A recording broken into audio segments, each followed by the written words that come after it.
नमस्कार दोस्तों, आप देख रहे हैं जी के जॉब एग्जाम यूट्यूब चैनल। तो चलिए शुरू करते हैं आज के इस सेशन को। तो जैसा कि हम लोग डेली की क्लास के वीडियो में एसएससी द्वारा जो सीएचएसएल के एग्जाम लिए गए थे और उनमें जो प्रश्न पूछे गए थे हम लोग डेली कवर कर रहे हैं। तो अगर आप हमारे चैनल पर पहली बार आए तो मैं आपको पहले ही बता देना चाहता हूँ कि यहाँ आपको मोस्ट वीवीआई प्रश्न बताए जाते हैं, पढ़ाए जाते हैं और यहाँ से प्रश्न आपको अपने एग्जाम के पेपर में देखने को जरूर मिलेंगे। तो आप वीडियो को बिगर स्किप किए हुए पूरा जरूर देखिएगा। तो आज का पहला प्रश्न है, हाइड्रोक्लोरिक अम्ल का आणविक सूत्र क्या है? तो बात करिए हाइड्रोक्लोरिक अम्ल का, तो इसका आणविक सूत्र होता है HCl। ठीक है। और बात करिए इनसे संबंधित अधिक जानकारी की, तो हाइड्रोक्लोरिक अम्ल अत्यधिक अम्लीय और चिपचिपा और रंगहीन होते हैं, ये आप याद रखेंगे। देख लेते हैं दूसरे प्रश्न को। तो 2 नंबर प्रश्न है, उच्च न्यायालय के मुख्य न्यायाधीश की नियुक्ति कौन करता है? तो बात करें उच्च न्यायालय का, तो इनके जो मुख्य न्यायाधीश होते हैं इनकी नियुक्ति कौन करता है? तो भारत के राष्ट्रपति के द्वारा मुख्य न्यायाधीश की नियुक्ति की जाती है। और कौन से अनुच्छेद में इसका वर्णन किया गया है? तो अनुच्छेद 124 में, ये भी आप याद रखेंगे।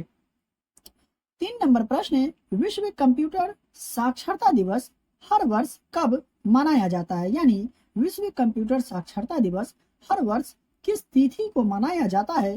तो 2 दिसंबर को मनाए जाते हैं। सही जवाब हो जाएगा ऑप्शन नंबर डी, आप याद रखेंगे।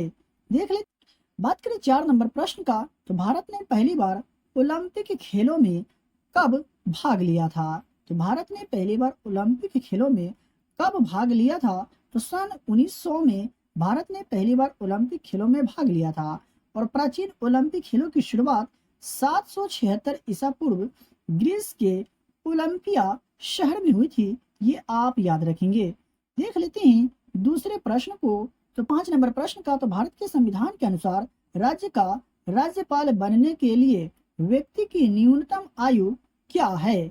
तो मैं आशा करता हूं कि इस प्रश्न का आंसर आपको जरूर मालूम होगा। नहीं याद है तो याद रखेंगे, 35 वर्ष होनी चाहिए किसी भी राज्य का राज्यपाल बनने के लिए न्यूनतम आयु। सही जवाब हो जाएगा ऑप्शन नंबर डी।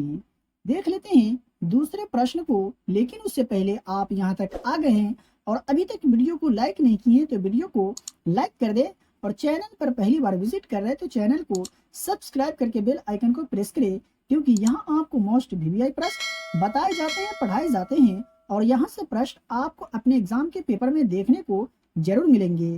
तो आप हमसे जुड़ के रहे और अपने एग्जाम की तैयारी को बेहतर बना करके अपने एग्जाम में सफलता हासिल करें। 6 नंबर प्रश्न है, पंडित शिव कुमार वर्मा यंत्र से संबंधित है, यानी पंडित शिव कुमार शर्मा का जो संबंध है निम्नलिखित में से कौन सा वाद्य यंत्र से है? तो संतूर से है। सही जवाब हो जाएगा ऑप्शन नंबर सी, आप याद रखेंगे। बात कर ले अधिक जानकारी की, तो सारंगी से किनका संबंध है? तो सुल्तान खान का। बात करें तबला का, तो उस्ताद जाकिर हुसैन का संबंध है तबला से। बांसुरी की अगर बात करें तो हरिप्रसाद चौरसिया जी का संबंध है बांसुरी से, ये आप याद रखेंगे। यहाँ से प्रश्न एग्जाम में अक्सर पूछे ही जाते हैं, तो आप याद रखेंगे। देख लेते हैं 7 नंबर प्रश्न को, तो किस स्रोत से मस्तिष्क को ऊर्जा प्राप्त होती है? निम्नलिखित में से वो कौन सा स्रोत है जिनसे मस्तिष्क को ऊर्जा प्राप्त होती है? तो ग्लूकोज से। ठीक है, सही जवाब होगा ऑप्शन नंबर ए।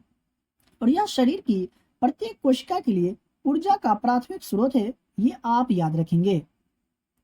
बात करें 8 नंबर प्रश्न का, तो स्वतंत्रता के समय भारतीय राष्ट्रीय कांग्रेस के अध्यक्ष कौन थे? यानी स्वतंत्रता के समय भारतीय राष्ट्रीय कांग्रेस के अध्यक्ष निम्नलिखित में से कौन थे? तो जेवी कृपलानी जब भारत आजाद हुआ उस समय भारतीय राष्ट्रीय कांग्रेस के अध्यक्ष थे। सही जवाब हो जाएगा ऑप्शन नंबर बी, आप याद रखेंगे। बात करें भारतीय राष्ट्रीय कांग्रेस का, तो इसकी स्थापना वर्ष 1885 में हुई थी और इसके प्रथम मुस्लिम अध्यक्ष कौन थे? तो बदरुद्दीन तैयब जी। और प्रथम अध्यक्ष कौन थे? तो व्योमेश चंद्र बनर्जी। और प्रथम महिला अध्यक्ष की तो एनी बेसेंट। ये आप याद रखेंगे क्योंकि एग्जाम में प्रश्न पूछे जाते हैं। देख लेते हैं 9 नंबर प्रश्न को, तो हिमालय भारत में कितने राज्यों से होकर गुजरता है? तो हिमालय की अगर बात करें तो भारत में कितने राज्यों से होकर गुजरता है? तो 11 राज्यों से होकर के गुजरता है। और माउंट एवरेस्ट हिमालय की सबसे ऊंची चोटी है। देख लेते हैं दूसरे प्रश्न को।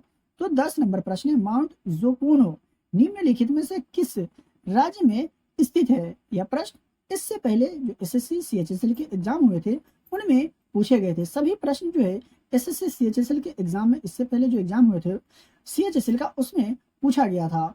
तो सिक्किम में स्थित है माउंट जोकोनो। सही जवाब हो जाएगा ऑप्शन नंबर सी। और 5603 मीटर की ऊंचाई पर स्थित है, ये आप याद रखेंगे। 11 नंबर प्रश्न है, नेशनल स्टॉक एक्सचेंज का मुख्यालय कहाँ स्थित है? तो कहाँ स्थित है नेशनल स्टॉक एक्सचेंज का मुख्यालय? तो मुंबई में। सही जवाब होगा ऑप्शन नंबर सी। और इसे वर्ष 1992 में स्थापित किया गया था। देख लेते हैं अगला प्रश्न को।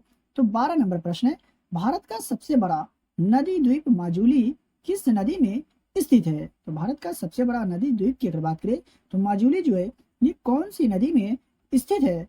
तो ब्रह्मपुत्र नदी में स्थित है। सही जवाब हो जाएगा ऑप्शन नंबर ए, आप याद रखेंगे।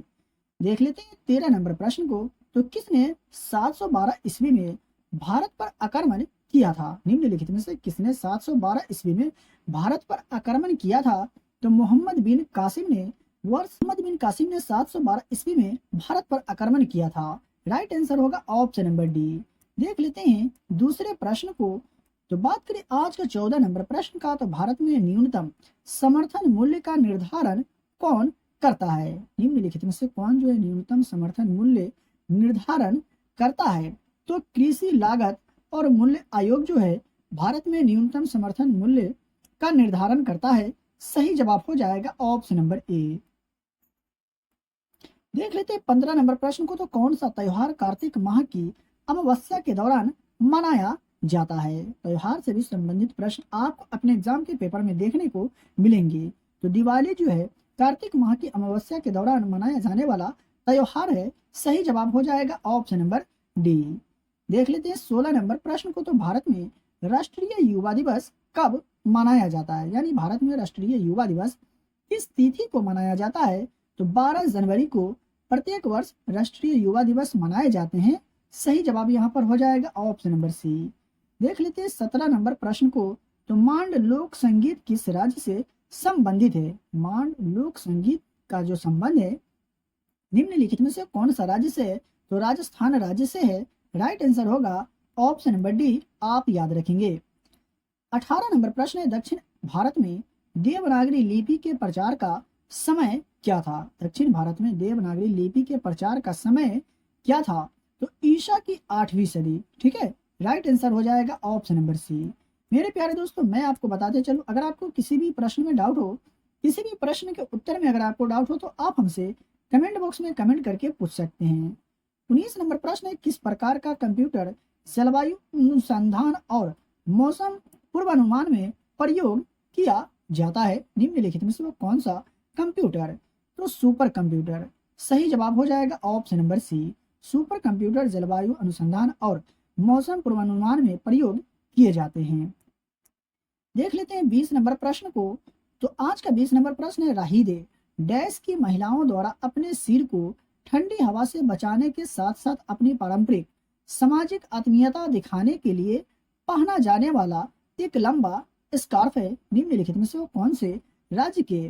तो कौन से राज्य का? तो हिमाचल प्रदेश की महिलाओं द्वारा अपने सिर को ठंडी हवा से बचाने के साथ साथ अपनी पारंपरिक सामाजिक आत्मीयता दिखाने के लिए पहना जाने वाला एक लंबा स्कार्फ है।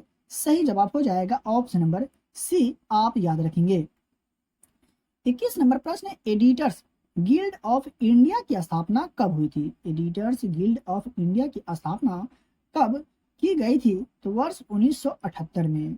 और यह पत्रकारों का एक गैर लाभकारी संगठन है, एडिटर्स गिल्ड ऑफ इंडिया।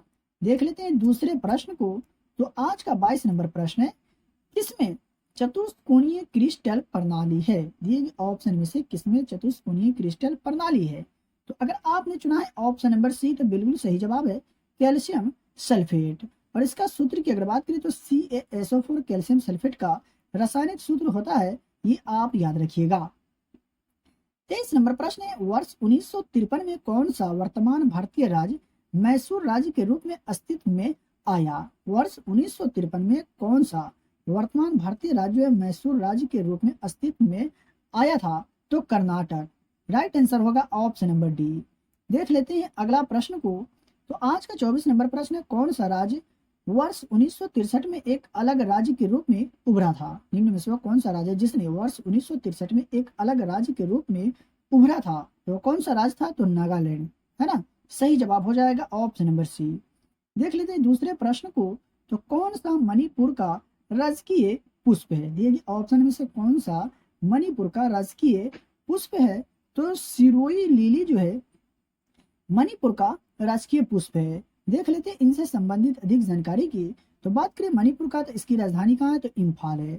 और राष्ट्रीय उद्यान यानी नेशनल पार्क की अगर बात करें तो किबिल लामजाओ राष्ट्रीय उद्यान, सिरोही राष्ट्रीय उद्यान जो ये मणिपुर में स्थित है। तो डैश नामक रसायन प्रोटीन बनाने के लिए जुड़ते हैं? निम्नलिखित में से कौन सा नामक रसायन प्रोटीन बनाने के लिए जुड़ते हैं? दिए गए ऑप्शन में से तो अमीनो अम्ल नामक रसायन प्रोटीन बनाने के लिए जुड़ते हैं। सही जवाब हो जाएगा ऑप्शन नंबर डी। देख लेते हैं अगला प्रश्न को। तो बात करें आज का 27 नंबर प्रश्न का। तो विंडोज 10 में वॉल्यूम बढ़ाने के लिए आप निम्न में से कौन सी कुंजी दबाएंगे? विंडोज 10 में वॉल्यूम को बढ़ाने के लिए आप निम्नलिखित में से कौन सी कुंजी को दबाएंगे, कौन सी कुंजी का प्रयोग करेंगे? तो F8 का, है ना। सही जवाब हो जाएगा ऑप्शन नंबर सी। देख लेते हैं 28 नंबर प्रश्न को। तो यूनिसेफ की स्थापना किस वर्ष में हुई थी? तो बात करें यूनिसेफ का, तो इसकी स्थापना वर्ष 1946 में किए गए थे। देख लेते हैं अगला प्रश्न को। तो 29 नंबर प्रश्न है, फटे हुए दूध में कौन सा अम्ल उपस्थित होता है? यानी फटे हुए दूध में कौन सा अम्ल पाया जाता है? तो लैक्टिक अम्ल फटे हुए दूध में पाया जाता है, ये आप याद रखेंगे। बात करें 30 नंबर प्रश्न का। तो नींबू का रस का पीएच मान कितना होता है? तो नींबू के रस के पीएच मान की अगर बात करें तो 2.5 होते हैं नींबू के रस के पीएच मान। सही जवाब हो जाएगा ऑप्शन नंबर डी। मेरे प्यारे साथियों, आप यहाँ तक आ गए और अभी तक वीडियो को लाइक नहीं किए तो वीडियो को लाइक करें, और चैनल पर पहली बार विजिट कर रहे हैं तो चैनल को सब्सक्राइब करके बेल आइकन को प्रेस करें, और इस वीडियो को अपने दोस्तों और रिलेटिव में भी शेयर जरूर करें जो लोग एसएससी सीएचएसएल एग्जाम की तैयारी कर रहे हैं। डेली की क्लास का फ्री में पीडीएफ प्राप्त करने के लिए वीडियो के डिस्क्रिप्शन में दिए गए टेलीग्राम चैनल लिंक को ज्वाइन करें और डेली की क्लास का फ्री में पीडीएफ प्राप्त करें। तो चलिए मिलते हैं फिर से एक नए वीडियो में।